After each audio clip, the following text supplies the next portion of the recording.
What is foreign policy?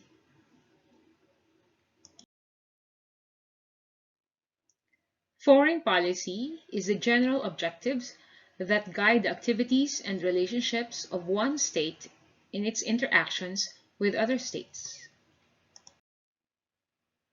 The development of foreign policy is influenced by domestic considerations, the policies behavior of other states, and/or the plans to advance specific geopolitical designs.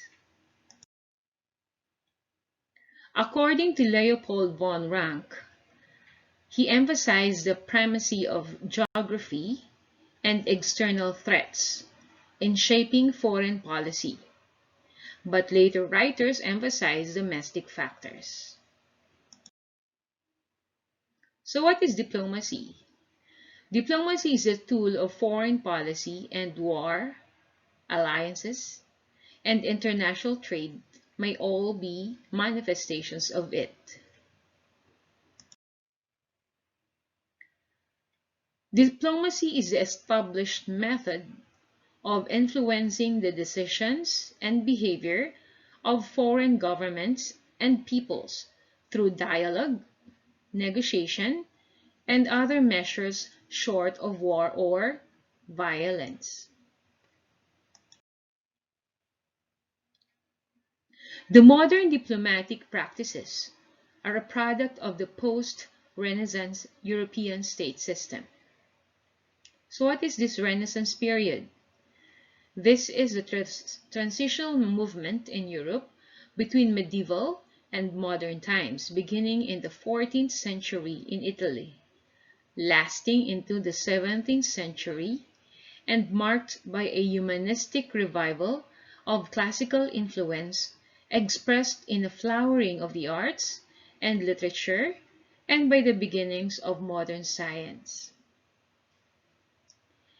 Another characteristic of this period, this is a movement or period of vigorous artistic and intellectual activity. Likewise, when we refer to Renaissance period, we also hear the word rebirth or revival. So the modern diplomatic practices occurs during the post-Renaissance period. Historically, diplomacy means the conduct of official, usually bilateral relations between sovereign states.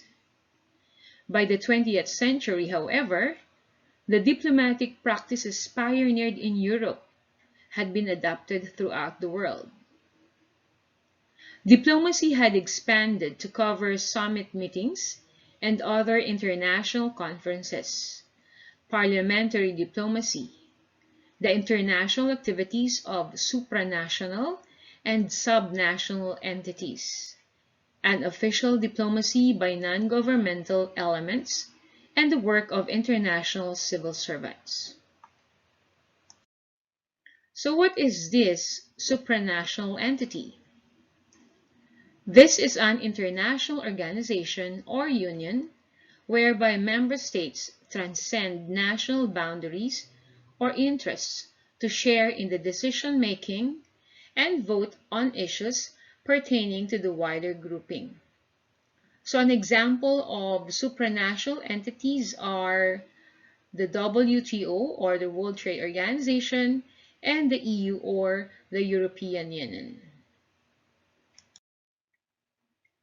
The term diplomacy is derived via French from the ancient Greek diploma, composed of diplo, meaning folded in two, and the suffix ma, meaning an object.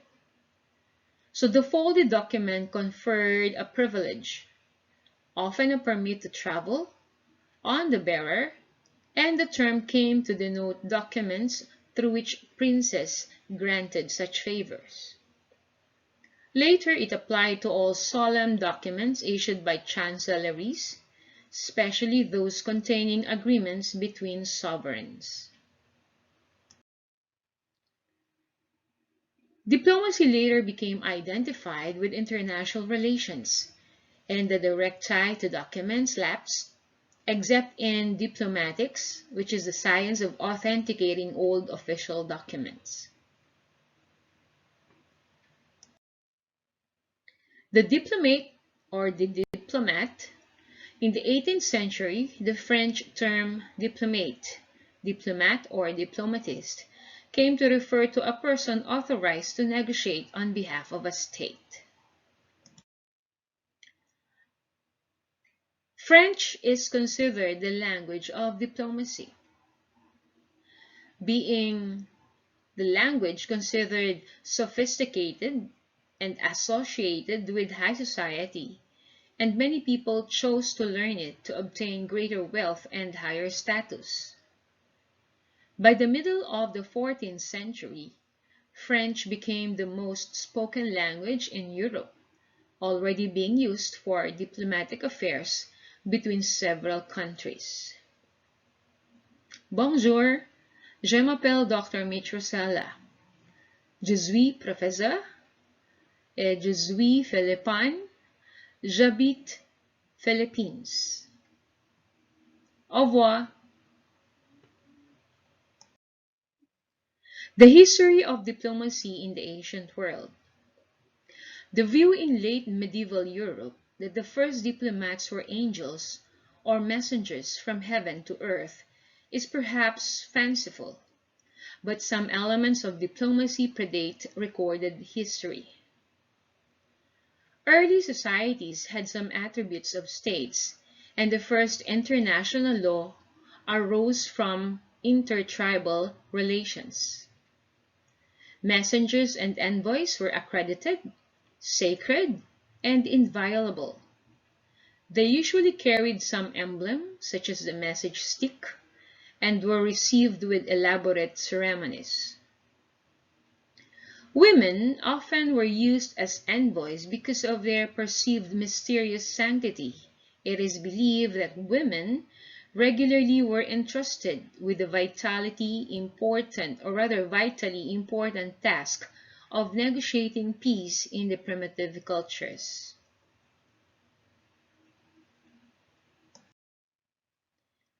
Traces of Egyptian diplomacy dating to the 14th century BCE, but none has been found in Western Africa. The greatest knowledge of early diplomacy comes from the Middle East, or from the Mesopotamia, now known as Iraq, China during the Qin Emperor and the Han Dynasty, and in India, and the envoys there were called Kautilya. So this were, as you can see, these are all the cradles of civilization in Asia. While in Europe, the birth of the modern diplomacy in post-Renaissance Europe, and that led to the present world system of international relations, began in ancient Greece. We can see diplomacy and foreign relations in Homer's Iliad and Odyssey, during the Olympic Games, where all the city-states gathered and they forget about their conflicts. And then in the Peloponnesian League, headed by Sparta, and then through this Delian League headed by Athens. And during those times, the first envoys were called heralds, and these heralds were being protected by Hermes. So during the birth of modern diplomacy, they do not have the treaties or the agreements, and of course alliances from one state to another, and of course the diplomates or the diplomats experience or have this privilege of diplomatic immunity. So during that time, Rome just followed the Greeks, and for them, in the Senate, they were the one responsible in holding the foreign policy or engaging in foreign policy. The development of the foreign ministry and the embassies. The first modern foreign ministry was established in 1626 in France by Cardinal Richelieu. Richelieu saw diplomacy as a continuous process of negotiation, arguing that a diplomat should have one master and one policy. He created the Ministry of External Affairs to centralize policy and to ensure his control of envoys as he pursued the raison d'etat, or the national interest. Here is a picture of Cardinal Richelieu.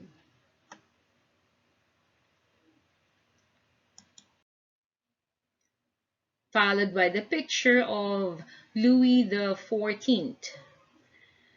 Louis XIV personally directed the French foreign policy.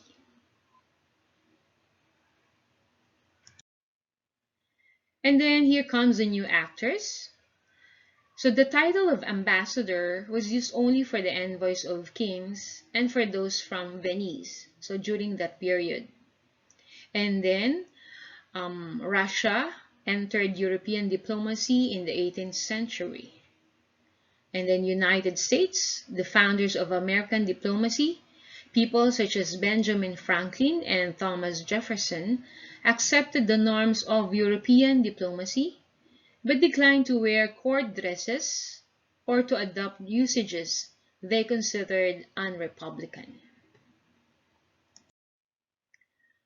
So the title to this day, the U.S. ambassadors, unlike those of other countries, are addressed not as Your Excellency, but simply as Mr. Ambassador.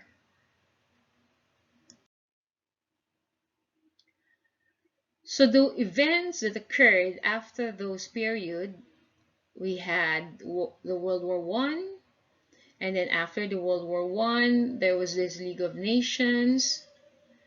And then after the League of Nations, we can say that it failed because we had experienced World War II.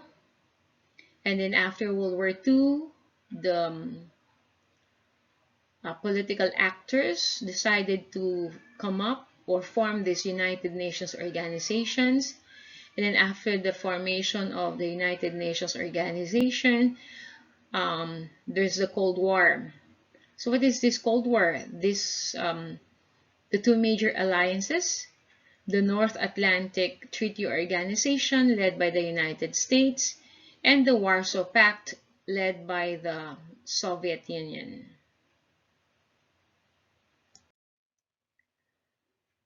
So here in this picture, we can see Britain's David Lloyd George, Italy's Vittorio Orlando, France, George Clemenceau, and Woodrow Wilson from the United States at Versailles National Archives, Washington, D.C. So this happened during after the in this arena, or in this scenario, these four government officials or head of states decided to have a union, and in there they talked about having peace for the whole world. So they were the ones who